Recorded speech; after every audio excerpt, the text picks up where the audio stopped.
So I'm Julian Corner, I'm the Chief Executive of the Lankelly Chase Foundation.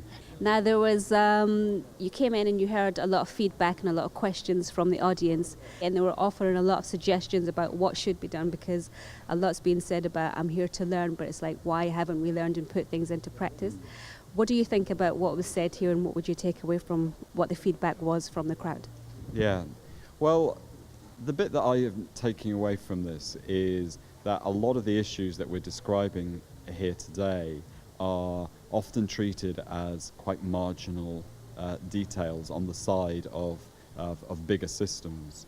And there was a quite strong sense that this ought to be the core business of the main services. You know, that this isn't something that they need to try and register in a quality impact statement. This is something about their core populations, who they are there to serve. And that some of those populations want different kinds of things than what are being offered by services, and they want to see those services not just listen but actually change, or maybe be replaced by things which are different and better suited to people's needs and cultures, and it'll be interesting to see if that happens. It will be. What do you think about, you said one of the reasons you wanted to work with WCN is the model that they had in place and the suggestions that they put in place also. What's your vision for working with them, and why did you come and step in here today as well and speak and want to work with them? Okay. Well, the WCN model is really interesting because they're one of the few organisations, you are one of the few organisations who actually has a methodology for how you change services so that they are working for people. So the co-production methodology is incredibly powerful, because it's saying it's great that the system is generating all of these new initiatives, but how do we make sure that they're actually designed for the people who are going to be using them?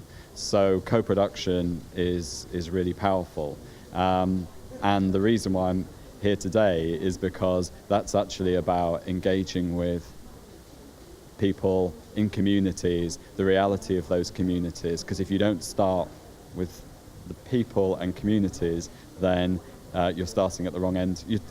You're starting at the wrong end of the system. So this is about turning the telescope round and magnifying people rather than diminishing them.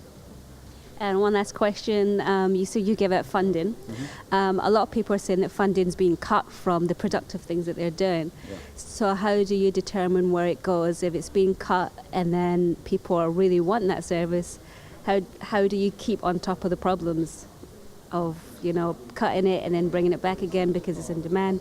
How do you decide where we make the cuts or where we put the investment?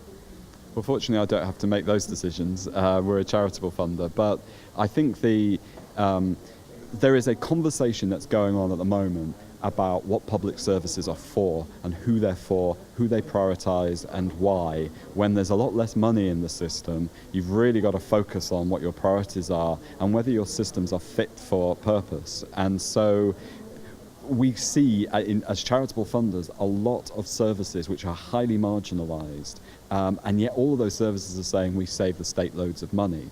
So somehow we've got to work out if that's really true, if we can fund services which have huge benefits to the state, both in terms of savings as well as people's well-being, then what evidence base do they need to ensure that they can become a part of the hard wiring of the system rather than something which we can fund when we have a bit of money? So there's a whole mindset that needs to change here. And curiously or paradoxically, it somehow becomes more of a possible conversation when there isn't money in the system than when there is.